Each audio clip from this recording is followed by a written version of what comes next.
As we get closer to the end of the year, there's often this sense of urgency to be, do, and have more, especially in midlife.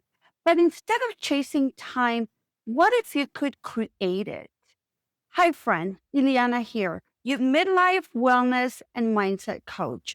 Today, we are going to explore how to stop being a slave of time and how to create more space in your day and in your life, and how to step into the powerful chapter you deserve. This video is the first in my 8-part year-end roadmap to a confident New Year series designed to help you finish this year strong and enter the next one fully equipped with some practical tools and mindset shifts to help you finish the year feeling grounded, confident, and ready to create the life that you want in the new year. And know that I am doing this with you. I'm coming along. Have you ever looked at your to-do list and thought, there's just not enough time in my day? What if I told you that this isn't just a feeling, it's a law? And this law says that if you give yourself more time, the work will expand to fill it. But what if you give yourself less time? What if you reclaim more of your day instead of being claimed by it? There's a concept called Parkinson's law, which says that work expands to fill the time you give it. In simple terms, the more time you allow for something, the longer it tends to take. Here's the twist. When you intentionally give yourself less time, you often become surprisingly more focused, creative, and efficient. It's not about rushing. It's about removing extra distractions and trusting yourself to get it done. This reminds me of my college days. When I was in college, in the semester system, I knew I had 5 to 6 months to complete the work. And guess what? I still waited until the very last minute to pull those late night study sessions and finish the projects. But when we switched to a trimester system, something fascinating happened. The deadlines were tighter, the classes moved faster, and yet I still got the same amount of work done, sometimes even better quality. This is Parkinson's law in action. The work always expands to fill the time we give it. And when there's less time, we become more focused, decisive, intentional, and efficient. So now when I feel like there's not enough time in my day, I remind myself that I don't need more time. I just need clear focus and less room for procrastination. It's amazing what we can accomplish when we give ourselves a smaller window and a stronger intention. When I shift my mindset and take control of the way I use my time, everything is reorganized. What seems impossible becomes possible. So, why is this especially important for us in midlife? It's because we have lots of rules, demands, expectations of us. We often believe we should be doing more or should have done more. We feel time slipping away, and thus we feel pressured, overwhelmed, and even stuck at times. Here's the good news: time doesn't have to be your enemy. You don't have to wait for later to feel fulfilled or finally ready. You can start shifting your relationship with time right now.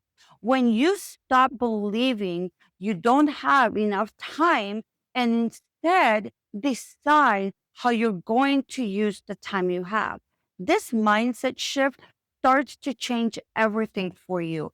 And this is where the real transformation happens. Not in the future, not someday, but in the moment you take ownership of your time and your choices. Here are some practical shifts that you can start implementing as you start to take control of your time and not letting it decide for you. So, shift number one, do a time audit.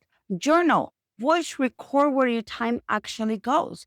Because before you can take control of your time, you need to see where it's actually going. For 1 week, write down what you really do, not what you plan to do. Track everything, your morning scroll through social media. You'll be surprised how much time this takes up. Netflix, mindless watching YouTube videos with no purpose, errands, that quick phone call that stretched into a whole hour, or even repeated checking of emails. This awareness is powerful. You can't manage what you don't measure. Once you see your time leaks, you can start plugging them with purpose, replacing distractions with intentional actions that move you closer to the life that you want. So, shift number two, decide first what you want your days to include, the life that you desire to look like. Don't start your day asking, what do I have time for? Instead, ask, what do I want to prioritize today? Choose a non negotiable for yourself. Movement, journaling, drinking lemon water first thing in the morning, prayer, creativity, something that fills you. Put the walk, the dinner with a friend, or the quiet cup of tea into your schedule now. A good practice can be to plan your week either on Sundays or Monday mornings. Block out your schedule with the non negotiables that you want to be included. When you give that intention a spot on your schedule, everything else starts to fall into place around it.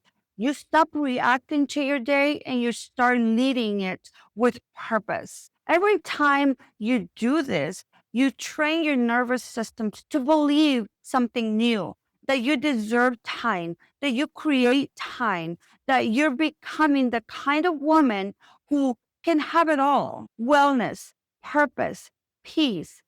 For us, that might mean scheduling just 15 minutes of movement first thing in the morning instead of after I clean. Giving your dream project a real deadline, like 300 words by noon, not when I find time.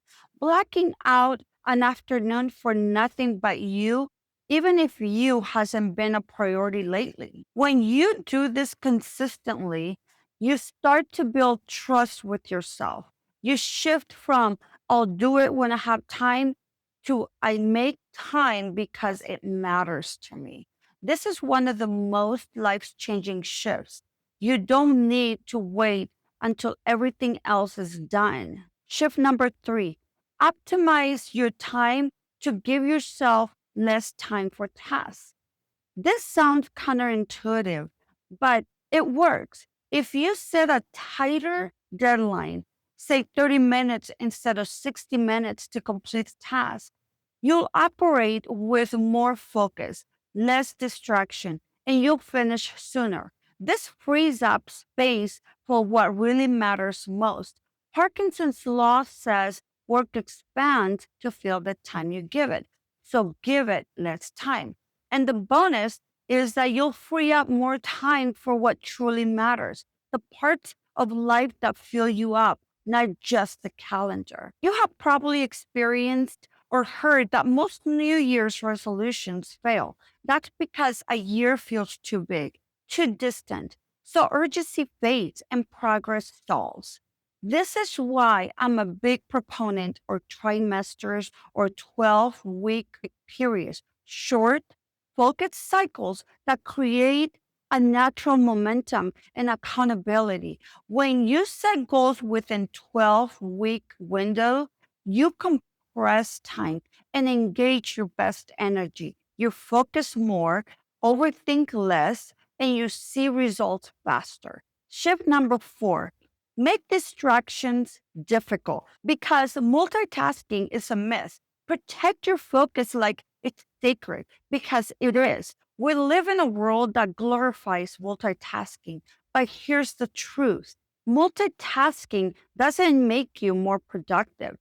It actually drains your energy and divides your attention.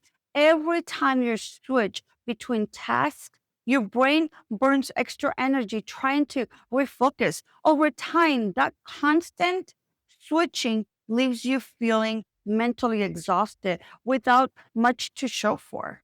Instead, train your brain to go deep on one thing at a time.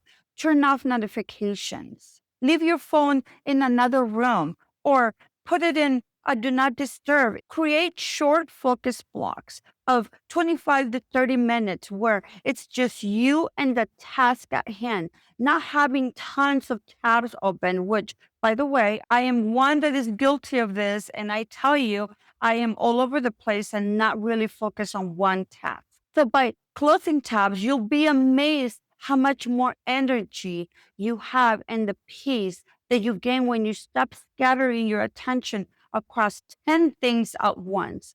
Every time you eliminate distraction, you don't just reclaim your time, you reclaim your energy. And your energy is what determines how much life you can fit into your hours. The reality is that we all have the same 168 hours every week. The difference between being time poor and time rich isn't about having more hours. It's about how you use the hours you have. When you take small, consistent action, you'll create a life you're excited to wake up to. You'll be amazed at how much you can achieve when you stop waiting for someday and start honoring what matters today. Because time isn't the problem. How we frame it, it is. When you shorten the window, you heighten your focus. Time isn't fixed, it's flexible and it's yours to shape. When you act with urgency, you awaken momentum. So here's the challenge: drop one thing you're going to insert in your schedule today. Just one. Give it a time slot. Set a short window if it helps. Then come back and tell me how it felt. I would love to hear it. And many of the women that, like you, want to create more time in their day, they will also love to hear how you're inserting time in your schedule. If this resonated with you, hit like, subscribe, and share this with another woman who is ready to reclaim her time and rewire her story. I want to remind you that this is a safe space where we come together to inspire, empower, and cheer each other on as we navigate midlife with purpose and a renewed sense of possibility. I'll see you in the next video of the year-end roadmap to a confident New Year series. Thank you for watching, and I'll see you soon. Bye.